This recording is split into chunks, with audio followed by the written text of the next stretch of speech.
Yo guys, welcome back to Lotsok ID dengan gue Filipi Dilaronol di sini. Hari ini gue bakal ngebahas terkait dengan berapa lama seseorang menyandang status tersangka. So check this out.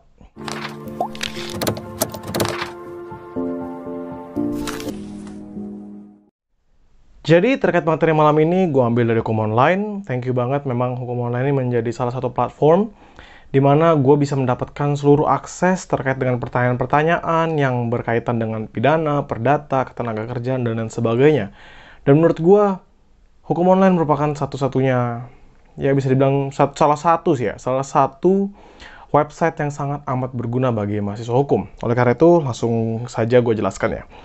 Tersangka adalah seorang yang karena perbuatannya atau keadaannya berdasarkan bukti permulaan patut diduga sebagai pelaku tindak pidana. Beda ya tersangka sama terdakwa ya. Kalau misalnya terdakwa tuh dia sudah ada bukti-buktinya dan dia sudah dibawa ke meja persidangan. Nah, ini berdasarkan definisi yang diberikan dalam pasal 1 angka 14 Kitab Undang-Undang Hukum Acara Pidana. Definisi serupa juga disebutkan dalam pasal 1 angka 10 Peraturan Kepala Kepolisian Negara Republik Indonesia nomor 14 tahun 2012 tentang manajemen penyidikan tindak pidana. Nah, sedangkan yang dimaksud dengan bukti permulaan adalah alat bukti berupa laporan polisi dan satu alat bukti yang sah yang digunakan untuk menduga bahwa seseorang telah melakukan tindak pidana sebagai dasar untuk dapat dilakukan penangkapan. Ini sebenarnya juga udah diubah ya, jadi bukti permulaan, bukti yang cukup itu minimal 2 alat bukti. Nanti kalian bisa baca sendiri terkait dengan putusannya, itu ada di putusan MK. Terus lanjut, mengenai berapa lama seseorang menjadi tersangka, ini bergantung dari berapa lama proses penyidikan tersebut. Karena selama proses penyidikan tersebut berlangsung, orang tersebut masih berstatus sebagai tersangka. Jadi awalnya penyelidikan, ini masih mencoba untuk menggali-gali bukti, mencari seluruhnya. Lalu ketika bukti sudah didapat, mulai deh masuk dalam tahap penyidikan untuk persiapan berkas-berkas, pemantapan, terus nanti diberikan kepada kejaksaan. Nah, kalau setelah udah P21 nanti akan dilanjutkan dalam persidangan. Nah, sedangkan jika penyidikan telah selesai dan berkas perkara tersebut telah disidangkan di pengadilan, maka status orang tersebut berubah menjadi terdakwa, seperti yang tadi udah aku katakan. Nah, terdakwa adalah seorang tersangka yang dituntut, diperiksa, dan diadili di sidang pengadilan. Untuk definisi tadi ada di pasal 1 angka 15 di Kitab Undang-Undang Hukum Acara Pidana. Nah, selain itu, seseorang juga bisa tidak lagi menyandang statusnya sebagai tersangka jika terhadap perkaranya dilakukan penghentian penyidikan. Itu di pasal 109 ayat 2 KUHP. Penghentian penyidikan sebagaimana dimaksud dalam pasal 15 huruf I dilakukan apabila, jadi kita harus refer kepada Perkapolri. Pertama itu tidak terdapat cukup bukti, kedua peristiwa tersebut bukan merupakan tindak pidana, dan demi hukum karena tersangka meninggal dunia, perkara telah kadaluarsa, pengaduan dicabut apabila delik aduan, dan tindak pidana tersebut telah memperoleh putusan hakim yang mempunyai kekuatan hukum tetap. Nah, tidak terdapat cukup bukti ini, misalnya bukti ada kasus pembunuhan, bukti saksinya ada, jadi kita udah dapat satu bukti, tapi bukti-bukti penunjang lainnya nggak ada. Ataupun misalnya ada kasus di mana tidak ada saksinya, tapi tindak pidana tersebut terjadi hanya dapat laporan dari orang saja, orang yang merasa menjadi korban itu. Sehingga seseorang yang dinyatakan sebagai tersangka bisa saja dicabut penghentian penyidikan. Kenapa? Karena nggak ditemukan barang buktinya, alat-alat bukti tadi untuk memenuhinya. Nah, terus peristiwa tersebut bukan merupakan tindak pidana. Nah, ini gimana? Jadi gini, misalnya kasus ini merupakan suatu pencurian. Anggap aja jangan pencurian deh, kita bahas tentang penggelapan.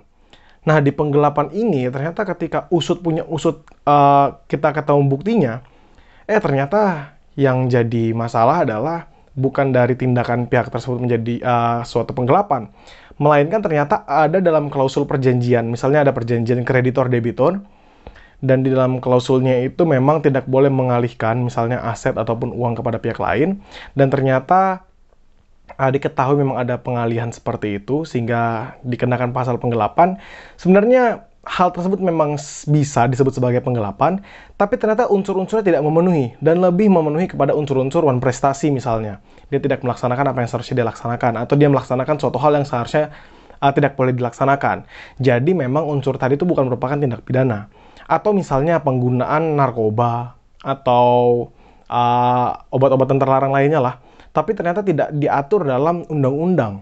Ya, berarti kan tadi bukan merupakan tindak pidana sesuai dengan asas legalitas. Jadi memang tidak bisa dipidana seseorang yang memang tidak ada peraturan terkait hal tersebut. Begitu. Nah, terus kalau demi hukum ini karena misalnya tersangka meninggal dunia, berarti kita nggak bisa melanjutkan. Kedua, perkara telah kadaluarsa. Nah, kalau misalnya meninggal dunia itu kan kita mikir, bisa nggak kalau tanggung jawabnya dikasih ke anaknya atau kasih ke saudaranya? Nggak bisa. Di pidana itu, pertanggungjawaban selalu ada pada pihak yang melakukan tindak pidana tersebut. Nah, kadaluarsa ini apa? Kalau kadaluarsa ini, dari tindak pidananya itu, sebenarnya sudah habis masa berlakunya untuk coba diselidiki, untuk disidik kayak gitu. Misalnya kasus terkait penggelapan. Kita anggap aja penggelapan itu kadaluarsanya bilang 10 tahun. Kasus terjadi tahun 2008.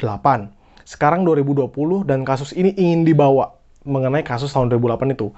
Nah, itu sudah kadaluarsa. Kenapa? Karena masa untuk menuntutnya sudah habis 10 tahun tadi. Seharusnya maksimal adalah tahun 2018. Nah, itu maksudnya dari kadaluarsa.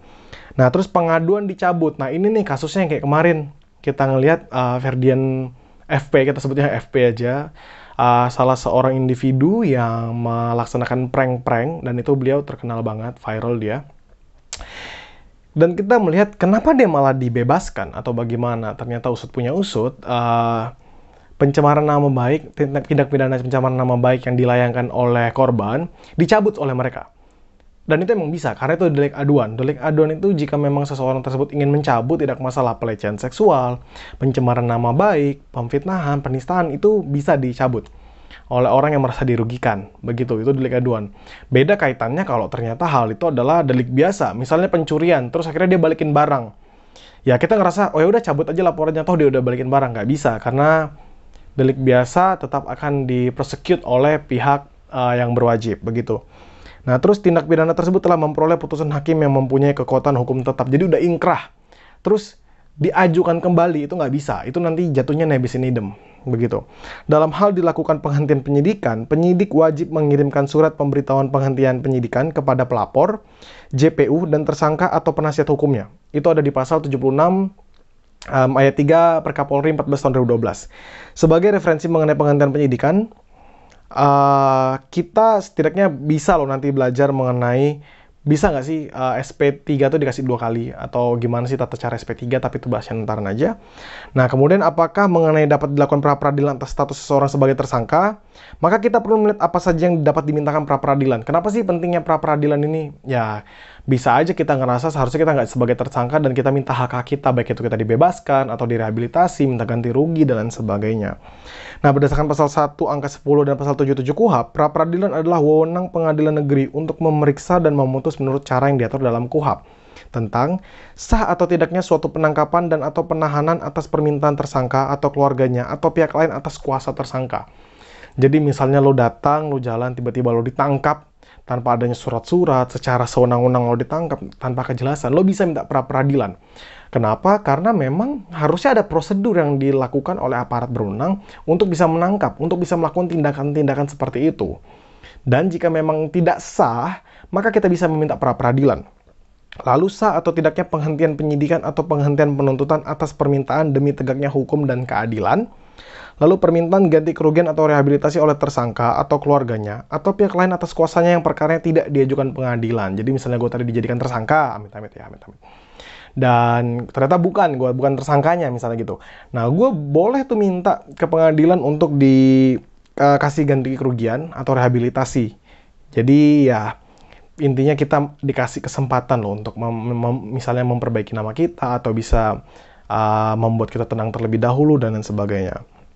Nah, pada praktiknya, status seseorang sebagai tersangka dapat dijadikan objek pra-peradilan, seperti yang pernah diberitakan dalam artikel Hakim Perintahkan Jaksa Bebaskan Karyawan Chevron, yang ternyata adalah putusan dalam pra-peradilan Komjen Polisi Budi Gunawan, sebagaimana diberitakan dalam artikel yang sama yang gue baca di Hukum Online terkait rekaman putusan pra-peradilan Budi Gunawan. Di dalam artikel itu dikatakan bahwa Hakim Sarpin Rizaldi membatalkan penetapan Budi Gunawan sebagai tersangka. Dalam pertimbangannya, Sarpin menafsirkan penetapan tersangka sebagai salah satu upaya paksa yang masuk dalam lingkup pra-peradilan. Sarpin beralasan karena undang-undang tidak mengatur secara jelas apa yang dimaksud upaya paksa, maka hakim berhak menafsirkan apa saja yang dikategorikan sebagai upaya paksa. Ia menilai penetapan tersangka merupakan salah satu upaya paksa karena tindakan itu dilakukan dalam ranah pro justisia. Nah, perlu diketahui bahwa tidak adanya jangka waktu penyidikan terkadang membuat proses penyidikan begitu lama, sehingga muncul kekhawatiran secara realnya, penyidikan telah dihentikan namun penyidik tidak mengeluarkan SP3. Nah, hal ini yang mendorong kayak LSM-LSM itu untuk bisa mengajukan pra-peradilan, termasuk di lembaga yang anti korupsi. Karena kan kadang penyidikan di korupsi atau tindak pidana lain itu susah, kita nggak tahu ujungnya kapan, kita nggak tahu penyidikannya selesai kapan. Tapi status kita sebagai tersangka selalu kita sandang.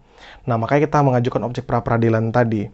Nah, salah satunya untuk mengetahui apakah satu perkara memang masih sedang disidik atau malah sudah dihentikan penyidikannya. Nah, ini melalui objek pra-peradilan lagi. Nah, begitu sih. Jadi kalau kalian ingin tahu bagaimana status tersangka seseorang, kalian sudah paham bagaimana urutan pertama dari tersangka menjadi terdakwa, dan kalian juga tahu bagaimana nanti harus melakukan sesuatu apabila memang berlarut-larut atau ya menjadi menjadi beban sendiri, merasa bahwa sebenarnya buktinya tidak cukup tapi masih dipaksakan dan lain sebagainya. Jadi menurut gua itu aja sih untuk hari ini. Silahkan komentar di kolom komentar di bawah. Jangan lupa like dan subscribe-nya. Gue tunggu banget untuk like dan subscribe-nya karena hampir 50% dari yang nonton ini ternyata nggak subscribe. Jadi gue mohon banget untuk kalian subscribe karena itu sangat membantu gue untuk bisa terus berkembang. Oleh karena itu, salam demokrasi.